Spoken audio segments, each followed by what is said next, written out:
Hello everyone. अगर आप कोई प्रोग्रामिंग लैंग्वेजेस बिल्कुल समझ में नहीं आती है और आप साइबर सिक्योरिटी में करियर भी बनाना चाहते हो, जहाँ पे पेनिट्रेशन टेस्टिंग में अगर आपको अच्छा करियर बनाना है, तो वहाँ पे आपको साइबर सिक्योरिटी के अंदर प्रोग्रामिंग लैंग्वेजेस एटलीस्ट आपको इतनी समझ में आनी चाहिए कि आप किसी सोर्स कोड को रिव्यू कर सको, उसको समझ सको, या फिर कोई कोड हो तो आप देख के बता सको कि इसका जो कोड है प्रॉपर काम कैसे कर रहा है। तो अगर आप भी नए हो साइबर सिक्योरिटी में या फिर प्रोग्रामिंग लैंग्वेजेस में, आप नए हो, नई लैंग्वेजेस सीखना चाहते हो, लेकिन अगर आपको बेसिक स्ट्रक्चर भी नहीं पता, प्रोग्रामिंग लैंग्वेज के बेसिक फंडामेंटल्स नहीं पता, तो आज के इस वीडियो में हम समझने वाले हैं HTML, CSS और जावास्क्रिप्ट के बेसिक फंक्शंस के बारे में, बेसिक फाउंडेशनल आर्गुमेंट्स के बारे में समझेंगे और जानेंगे किस तरीके से हम HTML, CSS एंड जावास्क्रिप्ट का यूज़ हम पेनिट्रेशन टेस्टिंग के दौरान कर सकते हैं अपने टारगेट को एक्सप्लॉइट करने के लिए और वर्नेबिलिटीज को फाइंड आउट करने के लिए। तो वीडियो को एंड तक ज़रूर देखना दोस्तों, अगर आपको भी साइबर सिक्योरिटी में अच्छा करियर बनाना है और आपको भी अगर प्रोग्रामिंग लैंग्वेजेस बिल्कुल समझ में नहीं आती, तो ये वीडियो आपके लिए है। मेरा नाम है राहुल कुमार और आप देख रहे हैं साइबर सिक्योरिटी। वीडियो को स्टार्ट करते हैं बिना किसी तरीके।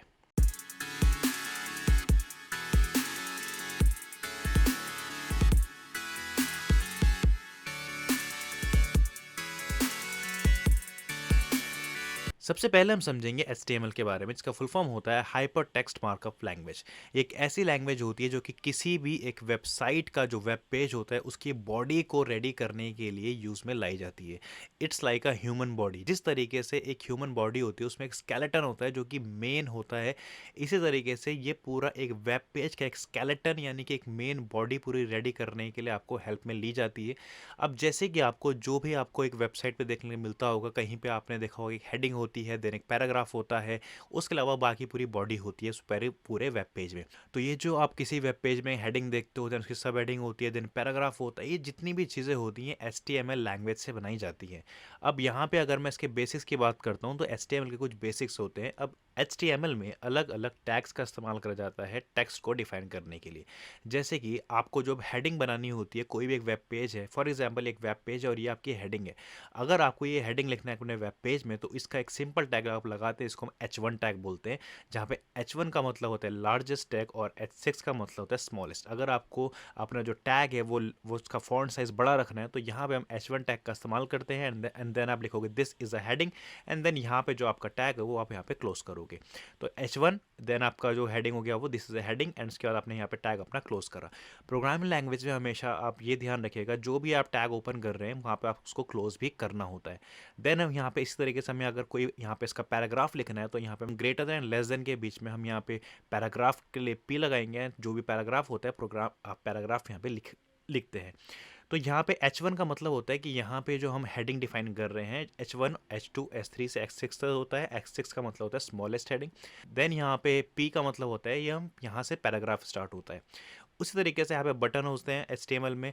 आपने देखा होगा कई बार कोई वेबसाइट होता है वहाँ पे बटन्स बनाए जाते हैं, जैसे कि सबमिट बटन होता है, क्लिक मी बटन होता है, अलग अलग तरह के बटन्स बनाए जाते हैं। तो जैसे कि हम यहाँ पे देख सकते हो, यहाँ पे क्लिक मी के नाम का यहाँ पे बटन बनाया गया है। फिर यहाँ पे हमारे पास फॉर्म आता है। फॉर्म बेसिकली HTML में काम करता है जैसे एक रियल वर्ल्ड में आपके पास एक फॉर्म होता है जिसके अंदर आप पूरा डेटा इनपुट करते हो और उस फॉर्म को सबमिट करते हो अपने डिजायर्ड आउटकम के लिए, या फिर जिस भी रीजन की वजह से आप कोई फॉर्म फिल कर रहे हो, चाहे वो आप बैंक जाके पैसे निकालने का फॉर्म होता है, पैसे डिपॉजिट करने का फॉर्म होता है। तो वहाँ पे जो फॉर्म होता है जिसको पूरा एक स्ट्रक्चर बना होता है, उस फॉर्म के अंदर आपको इनपुट फील्ड देखने के लिए मिलती है, कुछ वैल्यूज वहाँ पे होती हैं। उसी तरीके से यहाँ पे फॉर्म होते हैं HTML में, जो कि यूजर के इनपुट को कलेक्ट करता है और सर्वर और क्लाइंट से सर्वर की तरफ भेजने का काम करता है। तो पेनिट्रेशन टेस्टिंग करने के दौरान अगर आप सोर्स कोड रिव्यू कर रहे हो और वहाँ पे अगर आपको इस तरीके का फॉर्म अगर आपको नजर आता है, जहाँ पे स्लैश, जहाँ पे फॉर्म एक्शन सबमिट मेथड, इसका मतलब है यहाँ पे फॉर्म यूज में आ रहा है, यानी कि यहाँ पे कोई ना किसी तरह का फॉर्म होगा जहाँ पे बेसिकली आप कुछ सबमिट कर रहे होंगे और उसका मेथड है पोस्ट। आपको पता होगा HTTP के कई तरह के मेथड होते हैं, गेट होता है, पोस्ट होता है। तो यहाँ पे पोस्ट मेथड का इस्तेमाल करा जाता है।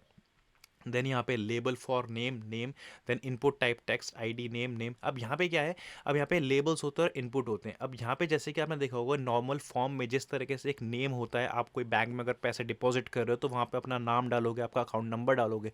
उसी तरीके से यहाँ पे लेबल फॉर लगाया जाता है, label for name and name. Input type, अब इनपुट टाइप में आपने जहाँ पे अकाउंट नंबर डालना है, ऑब्वियसली आप वहाँ पे नंबर डालोगे, जहाँ पे नेम होगा वहाँ पे कुछ टेक्स्ट डालो। उसी तरीके से आप इनपुट टाइप में यहाँ पे टेक्स्ट आएगा, ID में नेम और नेम में नेम, यानी कि जहाँ पे इनपुट टाइप होगा आपका वो आपका टेक्स्ट होगा। यहाँ पे अगर वो नंबर होता तो यहाँ पे इनपुट टाइप में नंबर आ जाता।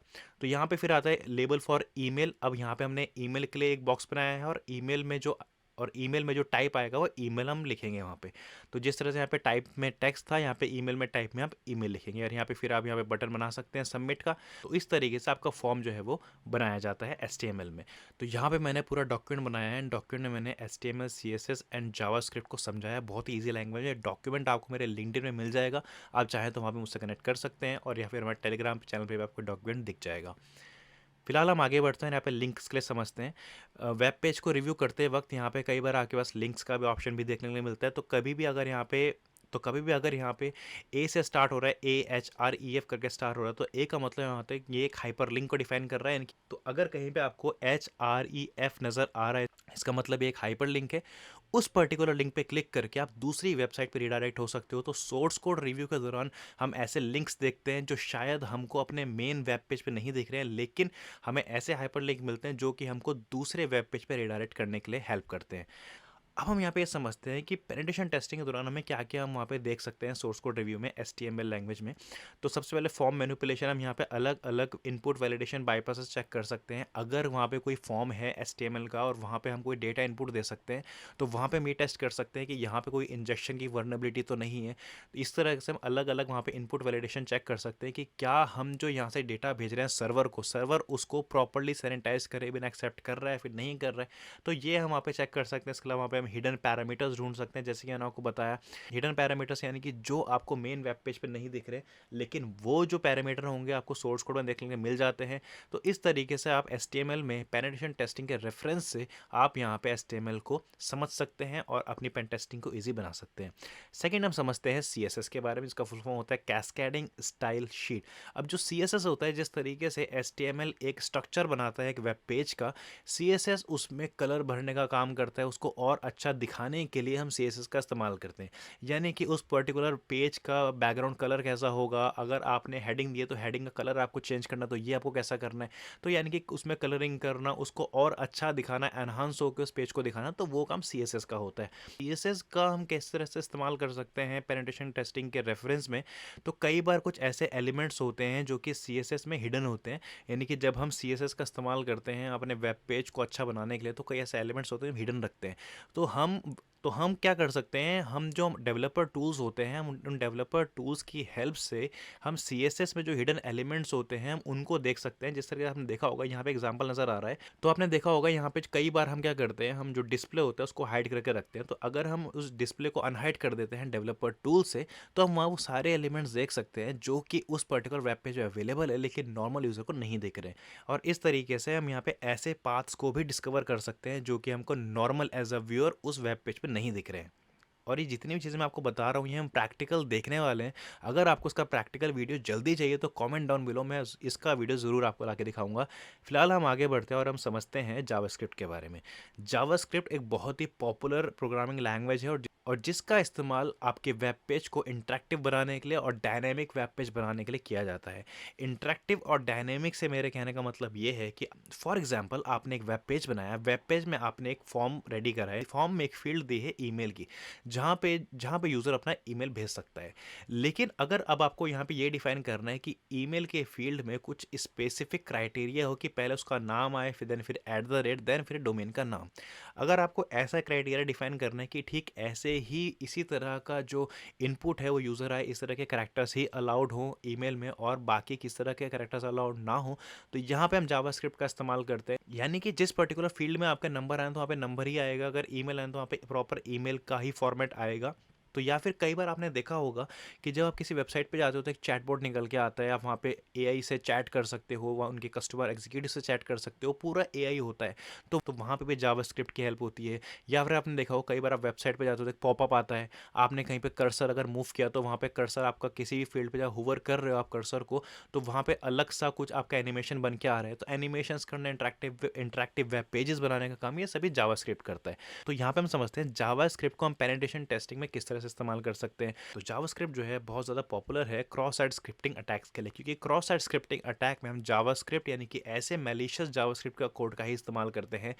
हम सामने वाले सिस्टम को ट्रिक करने के लिए, सामने वाले यूज़र को ट्रिक करने के लिए, उसकी हिडन इन्फॉर्मेशन निकालने के लिए। तो कई बार मान लीजिए आप जहाँ पे आप सिर्फ ईमेल में ईमेल डाल सकते हैं, लेकिन आपको चेक करना हो यहाँ पे अगर मैं मैलिशियस कोड डाल के देखूँ तो यहाँ पे हम क्या कर सकते हैं, बर्ब स्वीट की मदद से या फिर डेवलपर टूल्स की मदद से उन पर्टिकुलर जावास्क्रिप्ट के जो चेक्स होते हैं उनको बाईपास करवा सकते हैं। इसी तरीके से हम जावास्क्रिप्ट की हेल्प से हम जो हमारा सेशन कुकीज़ होती हैं किसी भी क्लाइंट साइड पर जो लोड होती हैं, ब्राउज़र पर जो लोड होकर रखती हैं, हम उन कुकीज़ को भी स्टील करवा सकते हैं मैलिशियस जावास्क्रिप्ट की मदद से। अब ये कैसे करते हैं हम प्रैक्टिकल समझेंगे, क्योंकि आज एक बेसिक वीडियो है, फंडामेंटल वीडियो है। आई होप आपको समझ में आ रहा होगा। तो ये बेसिकली इनका पेन टेस्टिंग रेफरेंस है, किस तरीके से हम HTML CSS एंड जावास्क्रिप्ट को यूज़ कर सकते हैं इन पेनिट्रेशन टेस्टिंग। तो यहाँ पे मैंने इंटीग्रेटेड एग्जांपल दिया है कि HTML का कोड कैसा होता है। तो अगर नेक्स्ट टाइम से आप सोर्स कोड रिव्यू करें तो आप देख सकते हो, अगर इस तरह का आपको कहीं टाइटल दिख रहा है, हेड दिख रहा है, देन फिर H1 है, बटन है, स्क्रिप्ट है, तो आप समझ सकते हो यहाँ पे किस चीज़ का इस्तेमाल हो रहा है। तो यहाँ पे देख सकते हो कि यहाँ पे स्क्रिप्ट लिखा है तो यहाँ पे जावास्क्रिप्ट का इस्तेमाल हो रहा है। देन बटन है तो यहाँ पे HTML का इस्तेमाल करा जा रहा है। इस तरह से यहाँ पे CSS है, background colour padding, border, font size क्या होगा, कर्सर किस तरीके से करा जाएगा, ये सारी की सारी चीज़ें जो है हमारा CSS में आता है। देन फिर हमारे यहाँ पे JSS है, यानी कि तो यहाँ पे अलग अलग तरह के मैंने एग्जांपल यहाँ पे दिए हैं। तो इन शॉर्ट अगर मैं आपको समझाऊँ तो HTML स्ट्रक्चर डिफाइन करता है, टाइटल, हेडिंग, बटन। देन फिर CSS होता है जो कि किस तरह से अपीयर होगा एक वेब पेज पे, उसका कलर कैसा होगा, फॉन्ट साइज क्या होगा, इफेक्ट क्या होंगे। देन फिर हमारा जावास्क्रिप्ट आता है जो कि पेज में इंटरेक्टिव और डायनेमिक वेब पेजेस बनाने का हमारा काम करता है। डायनेमिक वेब पेजेस का मतलब होता है कि आपका जो पेज है बिना रीलोड करे आपको वहाँ पे लाइव में चेंजेस नज़र आ रहे हैं। जैसे कि कई ऐसी वेबसाइट्स होते हैं जो कि न्यूज़ रन करती हैं, वो भी लाइव न्यूज़। तो वहाँ पे आपने देखा होगा कि बिना वेब पेज को लोड करे, रिफ्रेश करे, आपको लाइव जो न्यूज़ होती है चलती रहती है। तो वो न्यूज़ कैसे चलती है, वो जावास्क्रिप्ट की हेल्प से ही चलती है। तो आई होप आपको समझ में आया होगा। एंड देन फिर यहाँ पे फाइनल ओवरव्यू मैंने बताया है यहाँ पे HTML CSS एंड जावास्क्रिप्ट का, कि यहाँ पे आप क्या क्या चीज़ें पेनिट्रेशन टेस्टिंग के दौरान ढूंढ सकते हो। तो ये पूरा जो डॉक्यूमेंट है मैंने अपने लिंक्डइन पे शेयर किया है, वहाँ पे जाके आप एक्सेस कर सकते हो, या फिर आप टेलीग्राम पे एक्सेस कर सकते हो, फ्री डॉक्यूमेंट है। एंड आई होप आपको समझ में आया होगा आज की वीडियो, जहाँ पे मैंने HTML CSS एंड जावास्क्रिप्ट के बेसिक फंक्शनलिटीज बताई, बेसिक बताया कि ये चीज़ें क्या होती हैं। आई होप आपको चीज़ें समझ में आई होंगी। वीडियो पसंद है तो लाइक शेयर सब्सक्राइब जरूर करें, एंड कमेंट डाउन बिलो अगर आपको वीडियो थोड़ी सी पसंद आई, अगर आपकी नॉलेज में थोड़ी सी एनहांसमेंट हुई हो इस वीडियो से, तो प्लीज़ कमेंट करके ज़रूर मुझे बताएं। सो मिलते हैं नेक्स्ट वीडियो में, टिल देन गुड बाय।